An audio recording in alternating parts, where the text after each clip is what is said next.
actually feel far more secure in our relationship now than I did before we opened our relationship. Because it turns out if I do have sex with somebody else, that I still want you more. Yes, it's true. And that our family is strong. Welcome to Normalizing Non-Monogamy, the podcast where we interview incredible people from across the entire spectrum of non-monogamy to hear their funny, sexy, and fascinating stories as they take us on their journey. Sit back, relax, and just accept the fact that your time with us will be spent in an awkward turmoil of laughter and arousal. We should also let you know that this podcast will hopefully include some explicit language. If that kind of thing offends you, we suggest that you keep listening until it no longer does. If you're under 18, you either need to stop listening or go get your parents and listen as a family. The choice is yours. Enjoy! Welcome to episode 6 of the Normalizing Non-Monogamy podcast. I'm Emma. And I'm Finn.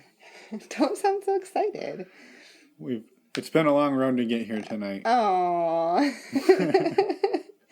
Today we're sharing an interview that we did with our friends Jake and Elizabeth with you guys. Well, they're our new friends, and they were introduced to us by Taylor and Ryan, who are on episode 2. So we do make some references back to, not necessarily to that episode, but to Taylor and Ryan. So if you want to know a little bit more about who Taylor and Ryan are, I would recommend going and listen to episode 2. That being said, you won't be lost if you don't. Exactly.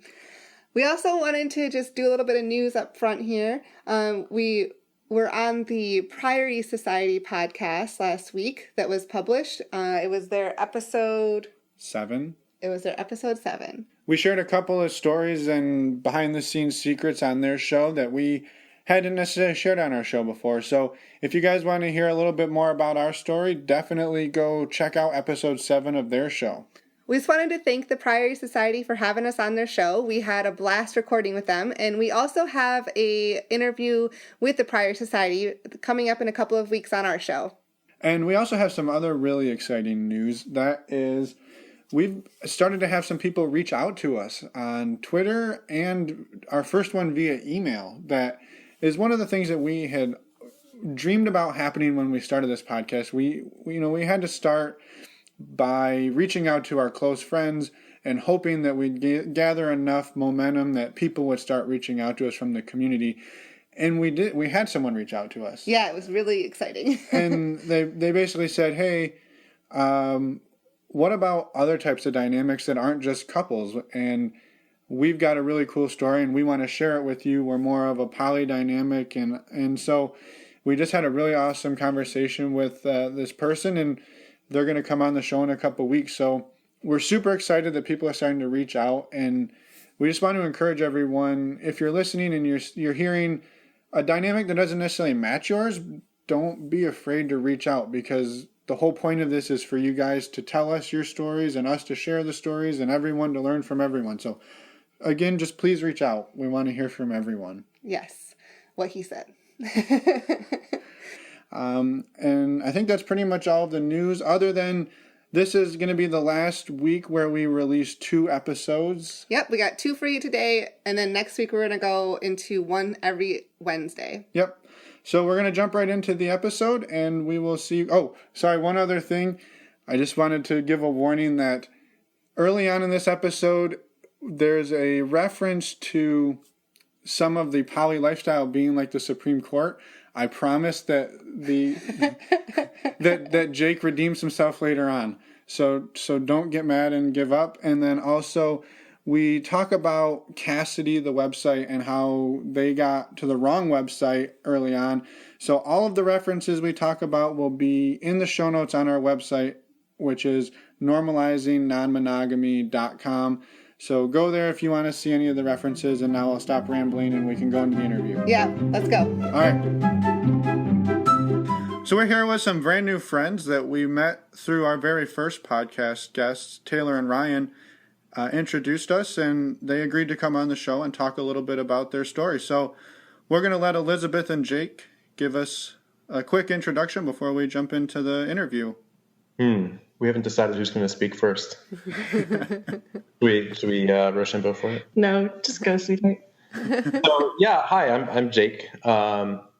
We've been we've been just doing this for a couple of months, and now we're on a podcast already.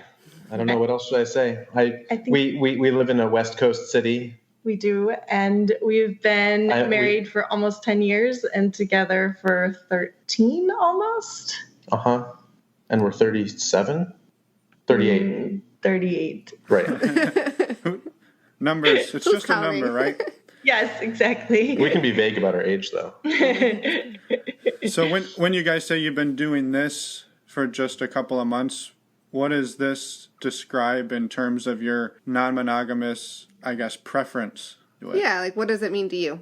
Yeah, we're still figuring it out. I guess it's the process of exploration right now. I mean, we've had like 4 experiences so far, and we're just communicating our way through it and figuring out where we're headed. Right. Would you, I guess, lean towards is it mostly swinging, or have you been exploring other dynamics of non-monogamy? Just swinging, I think. I mean, we're not looking for a romantic, exclusive relationship, or sure. I mean, we're still learning what all the things are. So we had an interaction online with a couple that were part of a 9-person polycule. Wow. And so that seems surprising to me, and I'm not sure how 9 people can agree on whether or not they think you're hot. And it reminds me of the Supreme Court. I've called them the Supreme Court for a little while. Wow, that's a lot. I mean, if they make it work, they make it work, right? But yeah, no, it must be really good at calendaring and communication. Yeah, but I think we're still trying to figure out. Like, we don't really understand a lot of the labels, and so. I mean, I guess we understand like swinging versus polyamory and stuff, but it seems like that the more I look into it, the more there are different.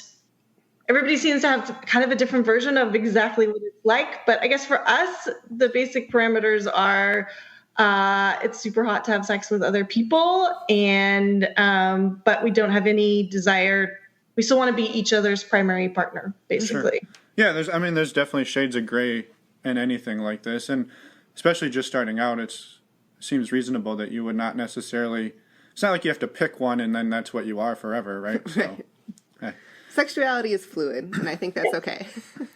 So, could we hear a little bit more about what drove you to decide to do this and how you guys eventually got into it for the first time? Yeah. So for me, this goes back 15 years of what I imagine is the typical male threesome fantasy. Just you and 2 other guys? That wasn't the setup I had in mind. That's not the setup that I rehearsed many times while watching porn. No, I figured it would be guy, girl, girl. And so every now and then I would tell Elizabeth that I wanted to do this kind of thing. And it was always, for me, tied up with turning 40 and the sense that this was my last chance to do anything adventuresome like that. And like at a certain point, you're too old and you don't start something new.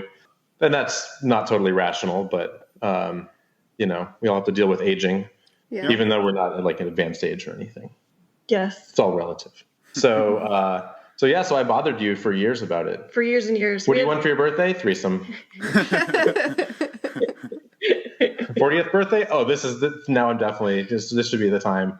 But it was kind of it was a bit of a totally random happenstance for us in a lot of respects. We have these good friends, and we have young kids, and so do they. And I've known her since college, and they live near us. And so we get together, but they live far enough away that like it makes sense to like, if we go over to their house, we stay the night, or if they come to our house, they stay the night, just because travel time gets hard. And so we've been going back and forth for probably, 2 or 3 years. And we've always been kind of flirty with them. And then Jake and my girlfriend were going on and on about turning 40. And like, there was all these existential crises over like, had they had enough sex? Had they not had enough sex? What had they done? What had they not done? What did they wish they had done in their 20s? And so before one of these like weekends that we spent together, her husband emailed me and said, I have a totally crazy idea. Instead of the 4 of us going out to dinner and having to listen to Jake and my friend go on and on and on and bitch and bitch and bitch, why don't we do a topsy-turvy date night where you and I go out? Jake and my friend are also vegetarian, and her husband and I are very much carnivores. He's like, we'll go to a steakhouse, we'll eat steak, and we'll have conversation that has nothing to do with turning 40. And so, yeah, in hindsight, he was kind of flirting with you, huh? I guess he was. Yeah. I'm a little bit, I don't pick up on these things very well. And it's okay, I don't either. I was just totally oblivious. I was like, yes, steak, let's do it. And so we went out, and we were, the two of us went out. We had a lovely dinner. We were chatting, like just fun. It felt a little bit like a date, but not enough that like I was conscious that was what was happening. And then Jake and my friend went out. You guys were I don't even know what you ate for dinner. You ate tacos? I don't remember that much. We were at a bar trying to, act like we were impressing each other in our 20s. Also, it was a hotel bar that we ended up at. So it's the sort of place where you imagine there are a lot of casual encounters going on. So I think we were just going to do that vibe. Anyway, so we all met up at a wine bar afterwards, and we started chatting, and we'd been drinking. And finally, like, Jake and my friend were just going on and on and on. And so I turned to them and said, look, I am tired of listening to this, like, put up or shut up. I was like, we will stay here. We will have another glass of wine. We will give you guys a 20-minute head start. I told Jake and my friend to go home and do whatever it is that they needed to do in order to turn 40. So and we did, like, as far as I was concerned, that would have been sufficient. I mean, having listened to this podcast once or twice, I know that some people are concerned about, like, the first time has to happen, right? Like, it may never happen again. And I felt like this first time I was like, I'm gonna enjoy the whole experience, whatever it is that happens, and then I'm gonna be ready to turn 40. Because there was no hint from Elizabeth that she was interested in swinging at this point. This was just like, I needed to go do something. Little did I know that back at the restaurant, she and her friend's husband were already touching and I think kissing at the restaurant. Mm-hmm. Yeah. So we decided that if we had sent them home to get naked, we had a free pass to also make out. So. Right. So you guys went to dinner, then came back together. Like, you split up, came back together, and then decided, well, hey, you guys go have some fun and we'll come join you in a little while, kind of thing?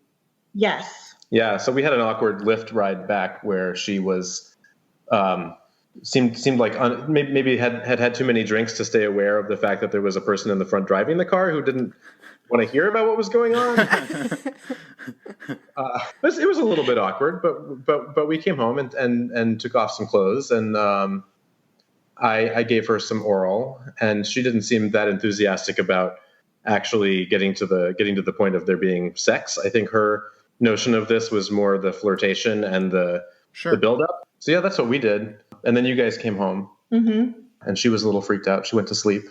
But then her husband basically took the initiative, because by this time we had come back to our room, and I think we were actually having sex. And he knocked on the door. He's like, "Can I come in?" And we were like, "Yeah."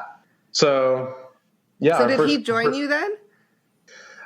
Yeah, he watched for a bit, and then he and I sat in different chairs, and Elizabeth gave us both alternated giving us blowjobs. Nice. So that was very serious for not having planned ahead at all that we were going to do any of these things, and I was proud of her for jumping out of your comfort zone, and it was fine with me that we had this guy girl thing go on. But again, I figured this was going to be the end. Like I never planned for any of this to go past like, I'm going to have the threesome for my birthday, and then I'll turn 40, and then it will all end, obviously. But then for me, sorry. I woke up the next morning and I was like, this is awesome. We need to do this more. And so another reason that I also was kind of interested in swinging and sex with other people is that I spent the first part of my 20s studying, going to law school, working in politics. I was pretty convinced that I wanted to run for office someday, and I was pretty serious about all that. And you were going to be a cat lady. I was going to be a cat lady. I was never going to get married. Men were troublesome. They took up too much time, and I was in the South where they were slightly chauvinistic. Maybe not all of them for any of our Southern. I'm sure that I know there are some very nice men. My father is still there. I have friends who have husbands who are very nice. But at that point in time, I was very like black and white about this issue. And so I left Texas after law school and went to DC to work on the Hill. And I was like, okay, I'm going to do this dating thing. Like I'm going to do this. And that was when online dating was kind of just starting. And so I put up a profile on a like progressive site, and Jake was the first person who emailed me back. And so Jake was my first, and I'd never had sex with anybody else before. And so there was a little bit of... You always used to say that it was so good with me, and I would say, how do you know? You have nothing to compare it with. Just being the scientist, it seemed to irritate you. So then finally, 15 years later, you went back on the internet to find your second sex partner? I didn't think about it quite that way, but yes. So now I've officially had sex with 3 men. And 1 lady. And 1 lady, yes. So, which is nice. Like I don't have, like, before I would have never admitted that, right? Like you're not supposed to admit that you want to have sex with anybody but your partner, but it's been a nice side thing for me to be able to have that experience. So, which I guess normal people would have done by dating in their 20s, but I didn't do that. So, well, neither did we. So that was a big part of why we got into this too. Is we'd each had like 1 partner in high school, and other than that, it was fairly limited. So we completely can relate to that story. Very similar. I was never planning to be president, though. No. Now you definitely can't. I have no intention of being president. I got very burned out of politics in DC. It's kind of it's an awful world. People are not nice, and I am too nice for that. Right. So they're also not interested in actually doing anything, and that was really frustrating for me. Right. But that is not related to this podcast. I can. No. That's our spin-off podcast hosted by Ryan. I'll my soapbox on that later. Normalizing political minorities.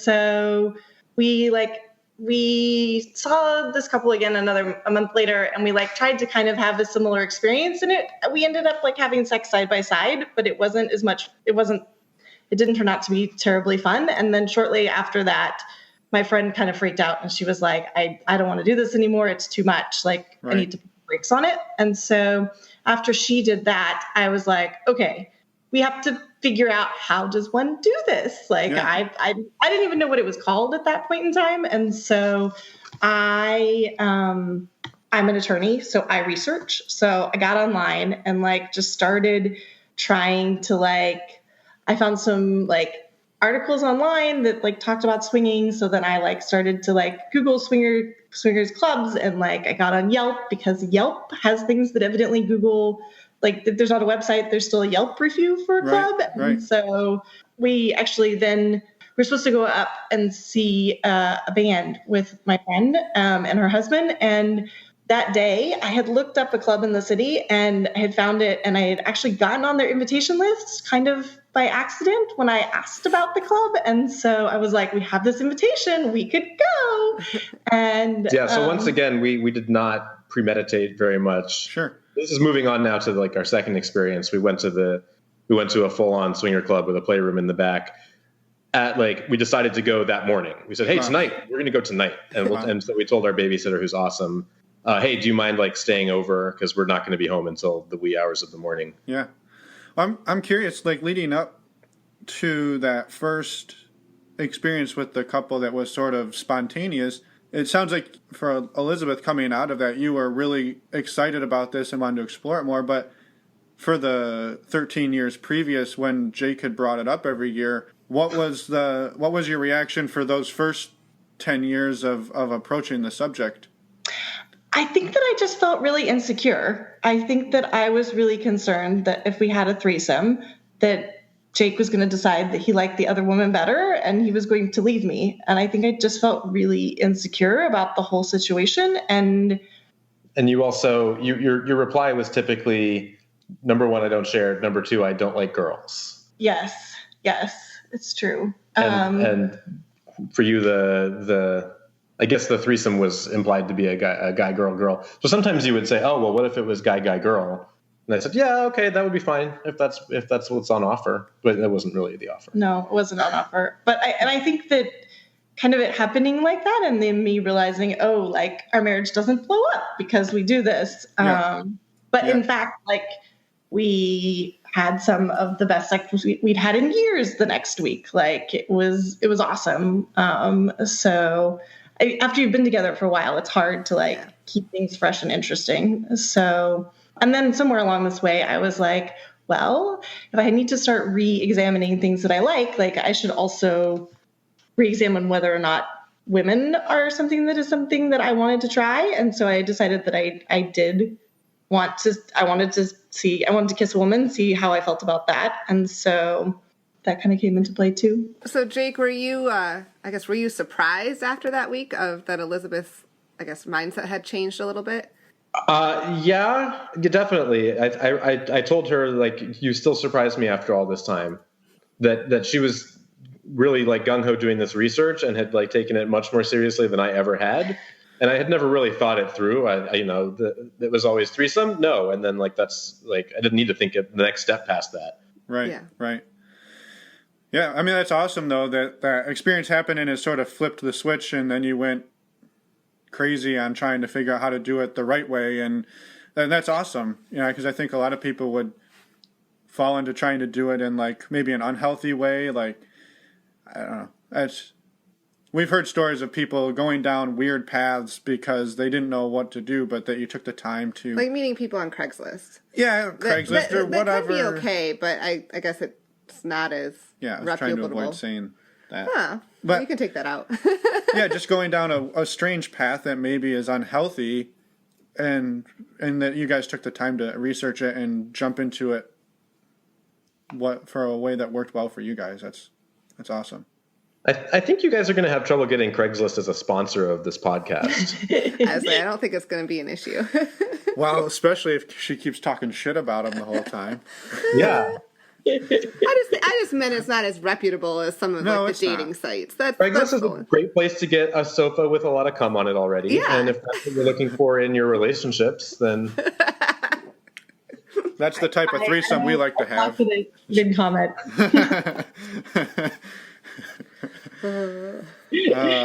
All right. So you guys decided the morning of to go to a party that night. Mm-hmm. And was it just to maybe explore it a little bit more and see what was there? Or had you guys talked about going in like, maybe here's some things we would like to have happen? Yeah. Did you have any rules ahead of time? Our rule was that we weren't ready to full swap. Because we wanted to, just not take that risk yet. We have a chance to come back and debrief each other on. I think debrief is funny in this context. Debrief each other about taking off our briefs. So other than that, I think we didn't really know what to expect, and we were just open-minded, and we were just gonna fling ourselves in the door of this place and then see what happened. But we got to warm up with our friends who were still interested in making out and kissing. So we were kind of making out with the alternate, with this other couple. Mm-hmm. Oh, because you were with them that same night. Right. Yeah. And then we said, oh, we're going to go to a party and leave you guys at the concert. Like, we have more serious stuff to go do. Hopefully they didn't feel bad. Did they have interest in going, or was it just like, no? Well, so there's a bigger question, like how much does everybody wish that they were doing this lifestyle, but they deny it? Sure. I'm sure we'll talk about that later. It's really interesting to me, the psychology of it, and especially like the group think of it and being part of a culture. But from what they told us, ostensibly they were not. They didn't feel like going to this club with us. Right. I don't know if they were jealous or something. That's possible.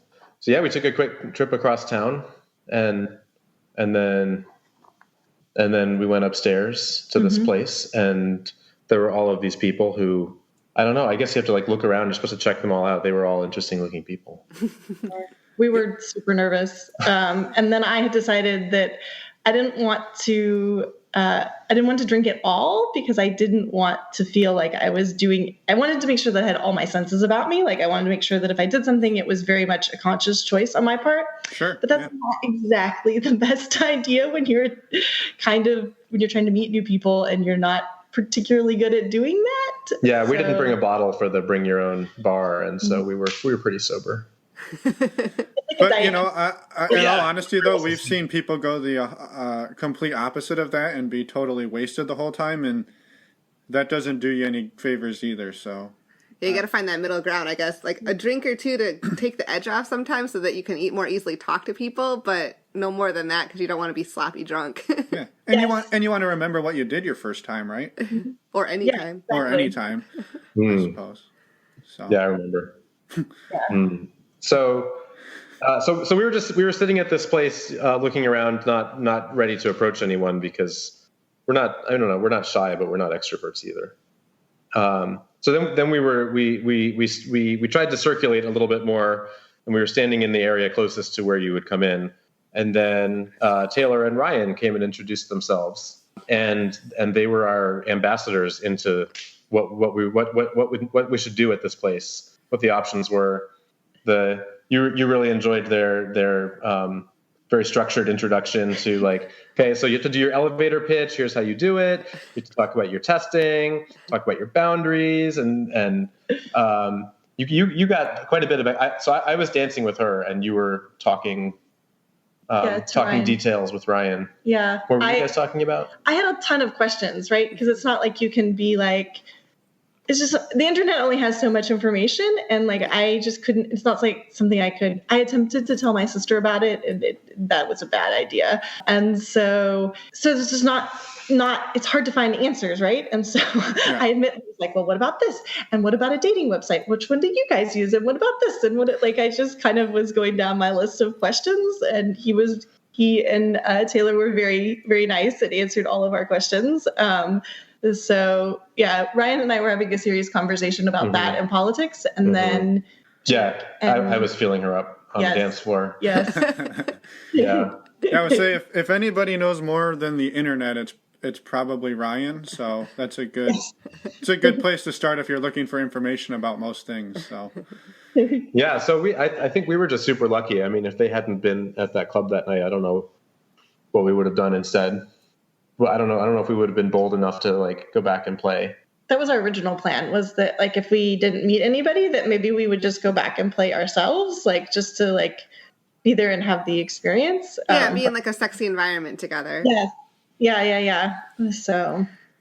So we went back with them instead, and it was I don't know. It's hard to tell. It's hard to distinguish whether it's an orgy or there are a lot of individual couples because you have to study them closely for a while to be like, oh, I saw you were on him before, and now you're on that guy instead. That's a good thing.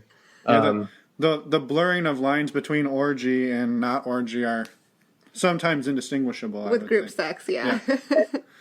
Yeah, so we just threw ourselves right in there. There wasn't a lot of space, so we were trying to like establish our little corner of this spongy floor surface.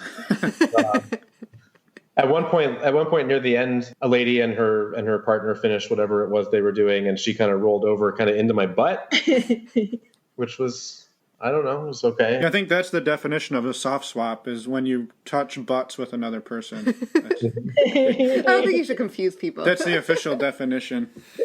It was awesome. Yeah. We were both really glad that we went to do that. Yeah. So like, how'd you feel the next morning? Even better than we had. Like I felt amazing. Like it was just, I felt really amped that week, and it was really cool. It took us.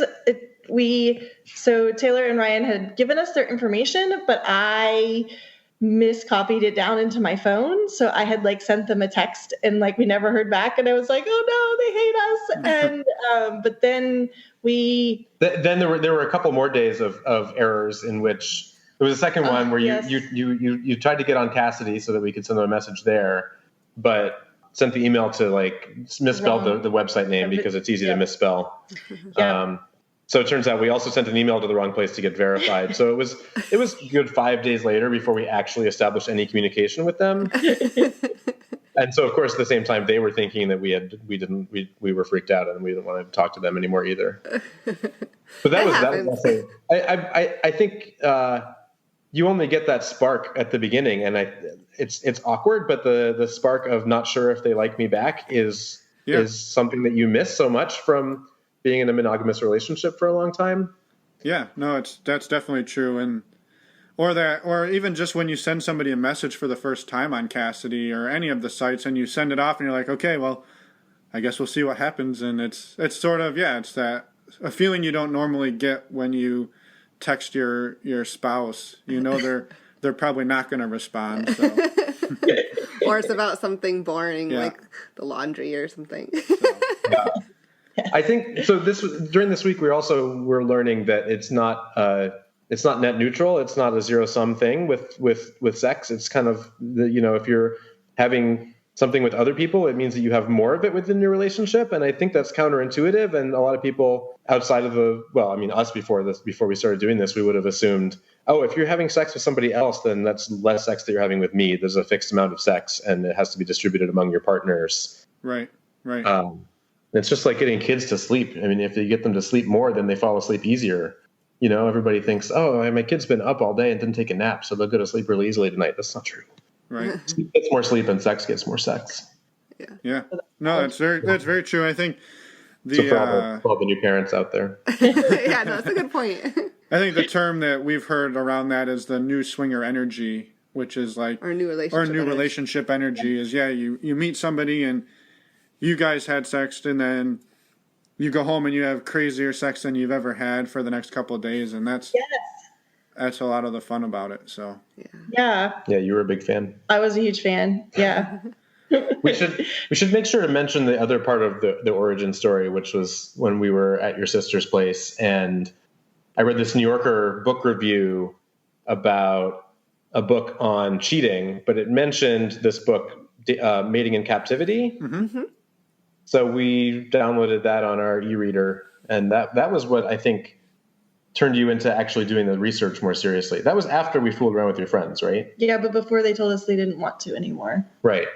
So that was sort of the perfect resource for you to sort of the academic research of what is this thing and what does it mean for relationships and like what is human sexuality and how does it relate to choosing one partner and the history of monogamy and right. I haven't read that book, but it sounds interesting. I've heard of it. Yeah, the title kind of gives it away, right? It's like animals don't like to mate in captivity. Why would we? Like we're in a Yeah, no, absolutely. So what was the progression after you guys left that first party? And it sounds like you spent the week trying then to get on Cassidy. And I guess how did things sort of progress from that point? Well, I mean, we finally did get messages back and forth with them and established that they liked us too. So a little relieved. We got on Kick. we found out about the adult horny chat program, which I think is funny because when you download it, it says it's for teenagers, and then we felt like we were teenagers on our phones all the time. Yep. So we did some chats and we had to set up another date with them, which we eventually did when we found time on our schedule. Yeah. So we saw them a couple more times. Yeah, we've seen them several more times since then. We even did like a.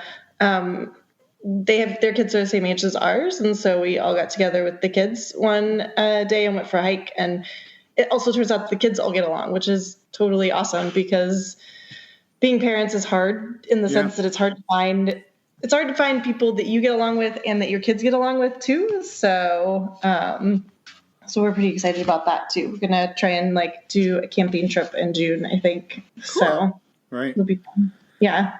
That's awesome. So whose sleeping bag are you going to end up in, do you think? The kids are lovely cock blockers. I'm sure there will be no sexy time. I think you could probably just zip all 4 sleeping bags into one giant sleeping sack and then just all get in there.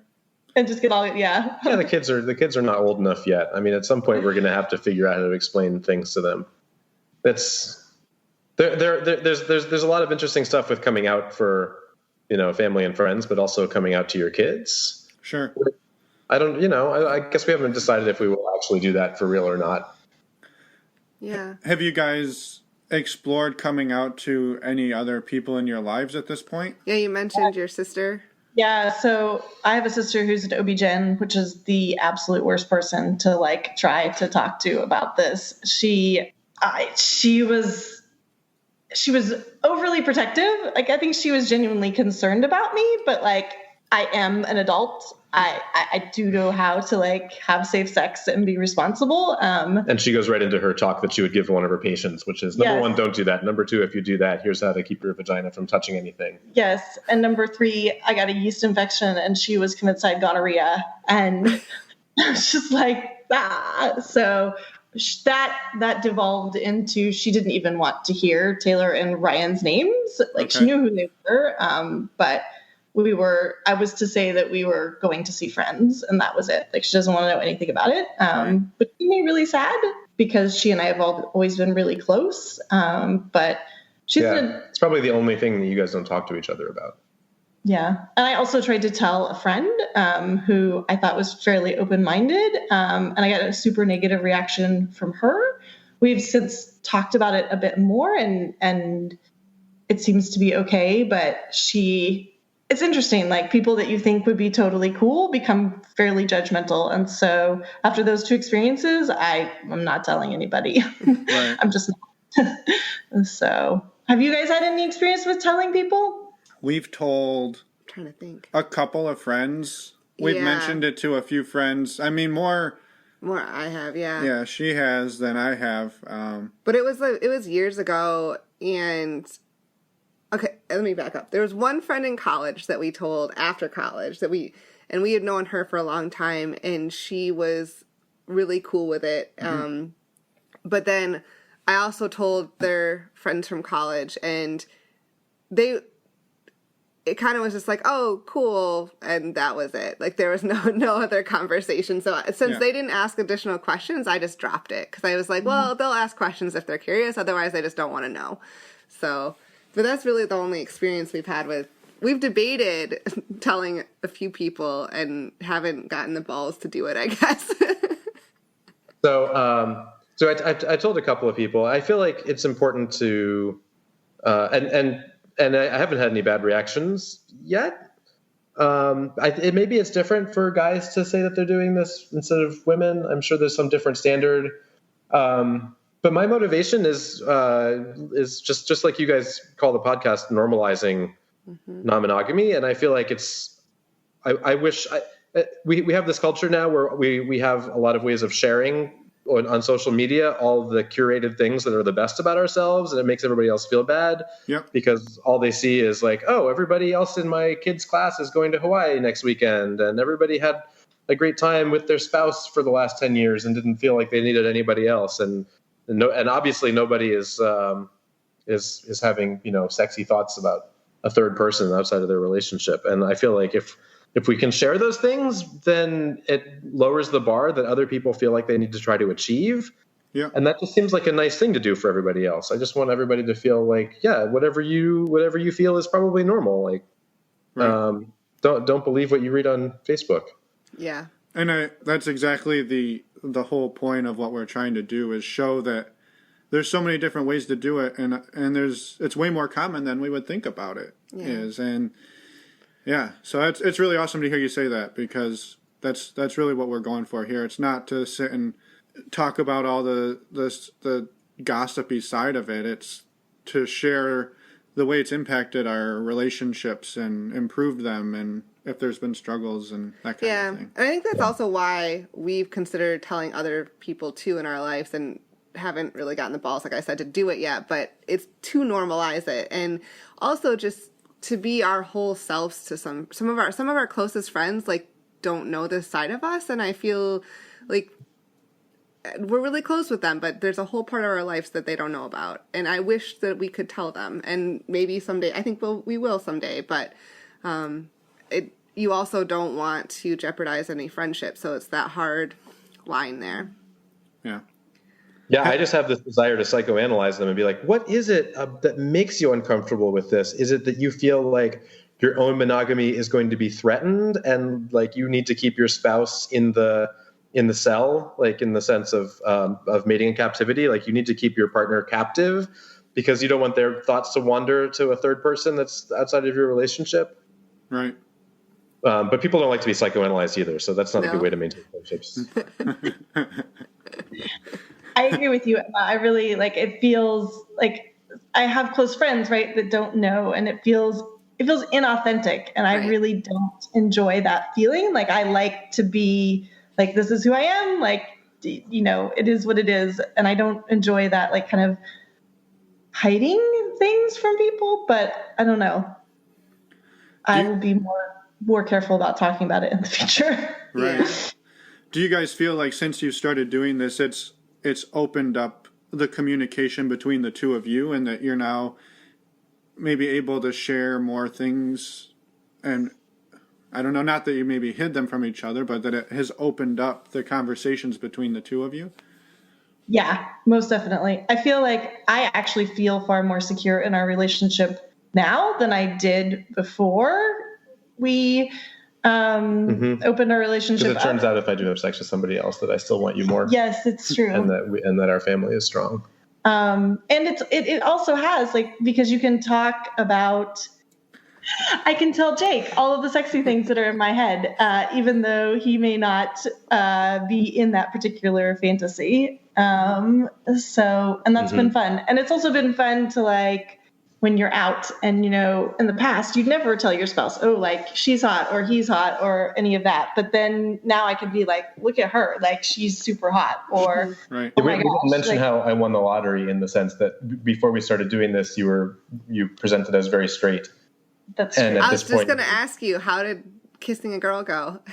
I loved it. It was awesome. And she has done more things with girls since then. have, yes. And also loved those. Yeah, it's been, I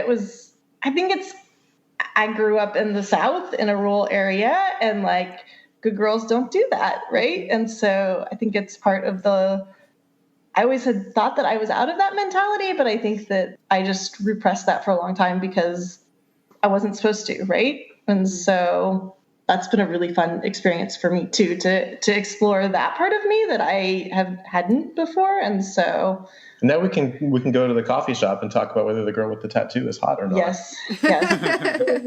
She was super hot. There was not just whether she's hot or not, but whether we want to fuck her. Yeah. And then we both decided, We've decided this morning that there is a line between, like, a person who is, like, actually, like, hot, but that doesn't necessarily mean that you want to have sex with them. Mm-hmm. So anyway. That's very true. But yeah, now we can have that conversation. We never would have talked about that. Yeah. Have you guys seen any other benefits besides just opening up the communication and honesty? I guess you kind of mentioned earlier that you've been having a lot more sex, which is probably a bonus, I would assume. Oh yeah. I would say it's a huge bonus. I mean, our second daughter did not sleep for 2.5 years, and we decided to do a huge construction project on our house, and live in the house while we were doing it. So this time last year, we were barely on speaking terms. And so we're definitely not having sex. And I feel like this is really... Yeah, we were down to like once every other month or something. It's not good. So I feel like this has really gotten us back to when we were first dating, and, like, we couldn't get enough of each other. And that was so much fun. Like, I really enjoyed that. And so... Yeah, for you, the timing really is, like, both this project and also the kids... Like, once you no longer have a child under 3, for, like, a woman's chemicals start to be more focused on the spouse instead of on the babies. Sure. So it was kind of reconquering your womanhood. Yeah. On your own terms. Coming back to my own self again, which I think you get lost when the kids are young. So that is not, for us, that's not insignificant. So no, that's awesome.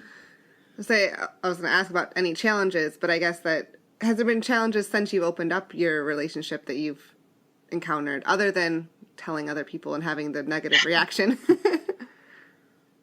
Not challenges, but I think, like, kind of with new encounters, we have kind of revisions to what we enjoy, if that makes sense. Like, we went to a house party 2 weekends ago, and we ended up hooking up with a couple, but, like, it just didn't feel right. Like, we felt pretty slutty afterwards. And not that, like, it was, you know, as a friend said, it was ethical and it was consensual. Like, there's no real issues around it. But at the same time, it made us really realize that, like, we don't want to meet a couple and then have sex with them 15 minutes later. Like, that's not really our style. We really enjoy having a friendship with the couple and getting to know them a bit, and then having a little bit more of an ongoing relationship with them. I'm not sure how that gets termed exactly, but we haven't found a good way to describe it either, because that's exactly, I mean, I guess it's a friends with benefits. Yeah. And again, as we talked about earlier, the blurring of lines between that and polyamory, I don't know. And I don't know if we get hate mail from the poly people at some point, but we don't know. We don't have a great way to describe it. Hopefully we'll talk to some poly people. Yeah. That's true. Yeah, I feel bad for calling them the Supreme Court now. Maybe they'll think it's cute. Who knows?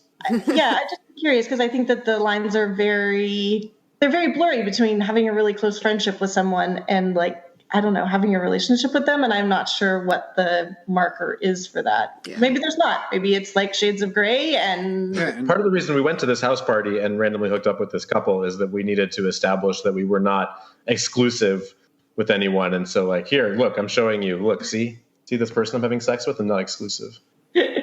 So you made your point. And now you feel like a slut about it. Well,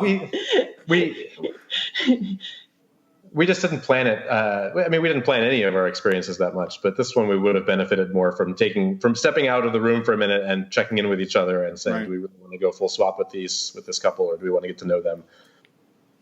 Yeah. So, we have to learn from mistakes. That's how it works. It has to be experiential. Nobody can just listen to a podcast and then get it all right. No. Except if it's potentially this podcast. Right. Yes, of course. If you listen to this podcast enough, you probably will do it exactly right. Hopefully. But you have a good point. Everyone's journey is unique, and you're always likely to make some sort of mistake along the way, and that's part of life. I mean, we all make mistakes, right? So yeah, and it's self-discovery. Like, you have to try something, and if it turns out you like it, then it was a good idea. And then if you don't like it, you would call it a mistake. But you can't tell ahead of time which of those two outcomes it'll be. So you don't know if it's a mistake or not. Right. Exactly. Right. One thing I was curious about, you had mentioned when you talked to your sister about it, she dived deep into the safety aspect. When you guys were talking about getting into this, was that something that you guys talked about between yourselves, is what your risks were and what your acceptable level of risks were and how you were going to mitigate them and how you would handle that moving forward? So a little bit, in so much as Jake bought condoms for the first time in, like, I don't know how long. And we took them with us to the club. But I don't think that it was another one of those areas we just didn't have a full comprehension of what exactly risked and how, not the mitigating them, but just fully understanding them. And this is one of the things you talked to Ryan about. Is what is it we're supposed to do and how frequently, and, like, we should go get tested, and you set it up with the doctor. And yeah, I think you approached it with a practical, somewhat risk averse. What am I supposed to do? Like, do this right, do it properly. Yeah. Right. But then talking to my sister, I realized that, like, Jake and I had to then talk about, like, okay, like, do you go to one extreme or not an extreme? Like how risk averse are you, right? Do you use dental dams? Obviously you use condoms, but, like, do you go to the, like, dental dam part or do you not? Right. Like, do you, obviously, like, we only want to play with people who have been tested recently and are fairly low risk also. And it seems to me that most people are pretty open about this, at least in our very limited experience. Right. But yeah, I guess I did approach it as a, like, okay, Ryan, tell me what it is that I need to go do. And then, like, I will go make the appointments. I will do the things. And we feel comfortable with, like, some amount of risk, but not, like, a large amount of risk, I guess. Sure. Yeah. Sure. I think that's normal. I mean, every couple and every person has to decide what their risk level is in all of this, non-monogamy in general. And some people are willing to take a higher risk than others, and that's okay. But just as long as you communicate and be respectful. And realizing, too, that sometimes you also have to be willing to put on your bullshit detector and realize that maybe they're not telling you the truth, And that's the other hard part, is you never know. But you've just got to do your best. And yeah. Well, we talked about it because that last couple we played with was like, oh, when did we get tested? 3 months, 6 months? They were. And I actually, like, It was a flag. Yeah, it was a flag. I like I had my elevator pitch, I had all of our stuff lined up, but then we didn't have that conversation from like the living room to the playroom, which is what I was expecting to do. And I wish I had drunk a little bit less that night. And so I literally like kind of stopped the play session. I was like, wait a minute, we have not had our conversation yet. And I like got up and I was like, okay, so, here's our stats. And then, yeah, they were a little wishy-washy. And I kind of wish that at that point in time, I had just been like, okay, cool, bye, ciao.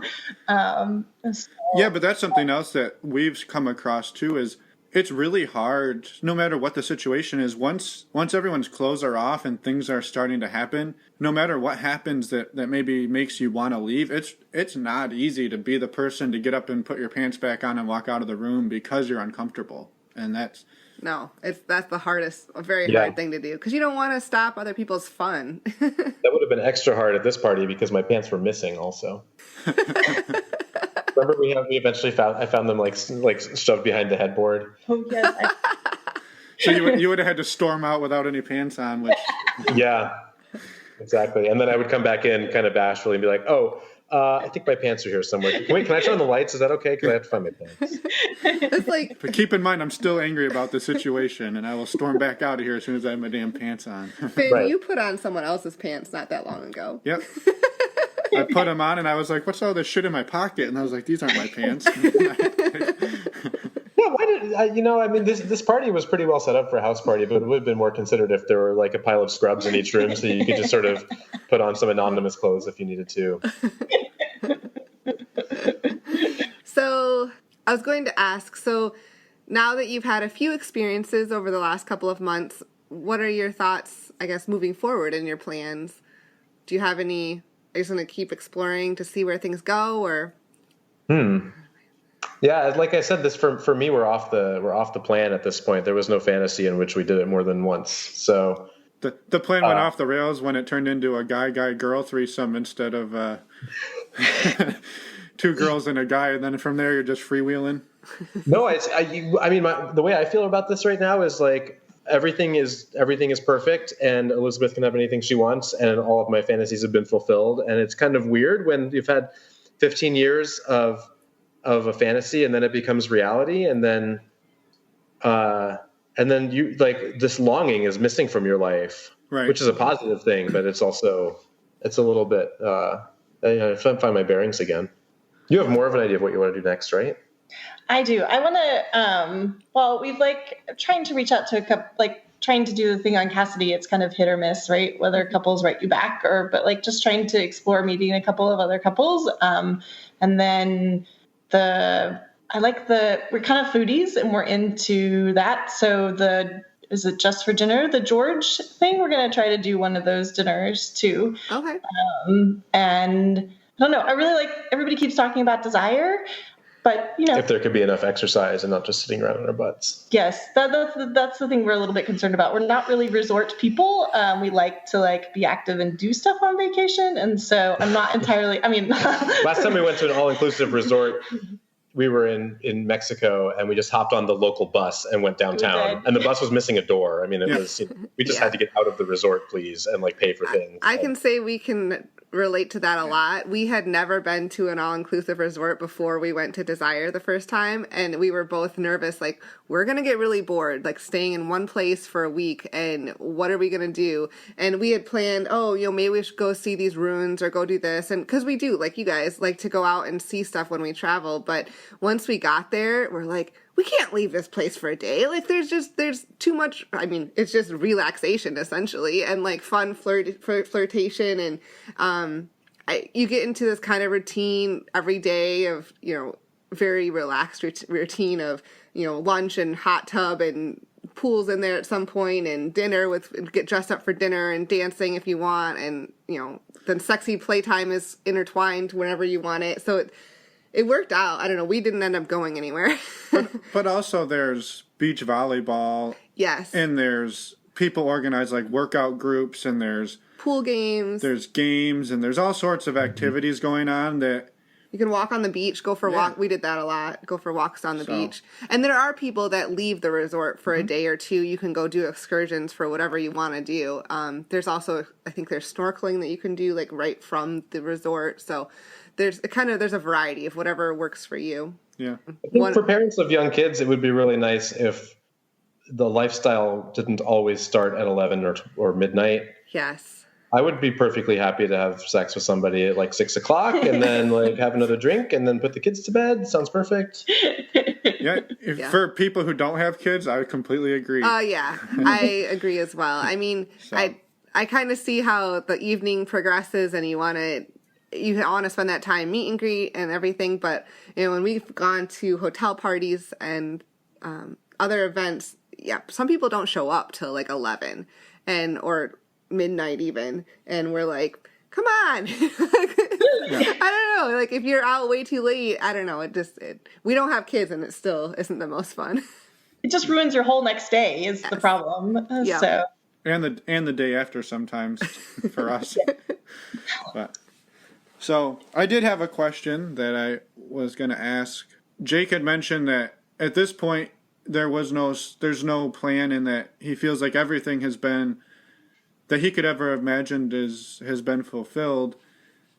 I guess for you guys at this point, if one or the other of you was to pull the emergency brake and ask to eject from the lifestyle, would that be something that the other person is like, okay, yep, I'm happy to stop at any point? Yeah, I think I feel like I would be okay with that. I admit I'd be a little sad, I think. It sounds awful. Of course, obviously, if Jake wanted to pull the emergency brake, I would pull the emergency brake. Like, there's, it's not fun. But I would probably be a little bit sad about it for a little while. I'm sure I'd get over it, but. Yeah, I guess we haven't thought that far down the road yet. I mean, we're still adding things that we want to do, as opposed to like, so far everything has been okay, and then we try everything. Yeah, so I guess I asked it because you said, at this point, everything I could have ever hoped for has happened, I guess, in a sense. So it sounded to me like, hey, if tomorrow Elizabeth woke up and said, hey, that we're never doing this again, you would sort of be like, okay, more than I could have ever thought happened. So, but instead you just add more stuff. That's right. Well, I mean, eventually there will be the matter of turning 50, and then, who knows. Oh boy. Well, is there anything that we haven't asked you guys that you're dying to tell us, or tell the millions of listeners and subscribers? Millions. Let's hope. By the time you publish this, you could be up to 1 million. Mm-hmm. Yeah, you never know. Absolutely. What else? I don't have anything. Do you? No. Or any resources? I know you mentioned the book, but... Yeah, are there any resources that you guys have found really useful in guiding you guys to this point? I don't know. I've been really in kind of listening to more podcasts lately, just as a way to hear what other people have to say, and that's been a pretty good resource too. So, but have there been any podcasts in particular that you're like, this is the one that I like to come back to, that I've found the most useful information coming out of? I really like Nerds Who Swing. Okay, that's been my favorite one besides you guys lately. And then, as Taylor says, I have a very sensitive cookie, and so when we started having a lot of sex again, I had to deal with yeast infections and UTIs and such, and so there was a Swinging Down Under podcast where the woman did an in-depth section on basically vaginal health, and that was amazing. I just basically went through and did all of the things that she said, and I've been fine ever since, which is amazing. So. Well, that's awesome. I'll find that show and put a link to it in our show notes too, because they're a very good resource as well. So. Yeah, we just wanted to thank you guys for trusting us, I guess, and jumping right in and being willing to be interviewed. I know we haven't met in person, so it's been fun chatting. Yeah. Absolutely. So we will hopefully talk to you guys soon, and in real life at some point. Yeah. So, come to California. Sounds like a plan. All right. Sounds good. Bye, you guys. Bye. Have a good day. Hi, guys. It's us again. We just wanted to real quick say thanks for listening. go ahead and check out our website again if you want the show notes, normalizingnonmonogamy.com. Find us on Twitter. We're always on there interacting with people, having a good time. So our Twitter handle is NNM Podcast. And again, thanks to Jake and Elizabeth for coming on the show, and thanks to Taylor and Ryan for sleeping with them so that they could refer them to us. So really appreciate the hard work, guys. Yep. Till next time. We'll see you guys. Oh, yeah. We got another episode coming up right now with these amazing hosts of the Swinging Down Under podcast, C&D. So that one's coming at you right now, and we'll head on over there. Yep, we'll see you in the next episode.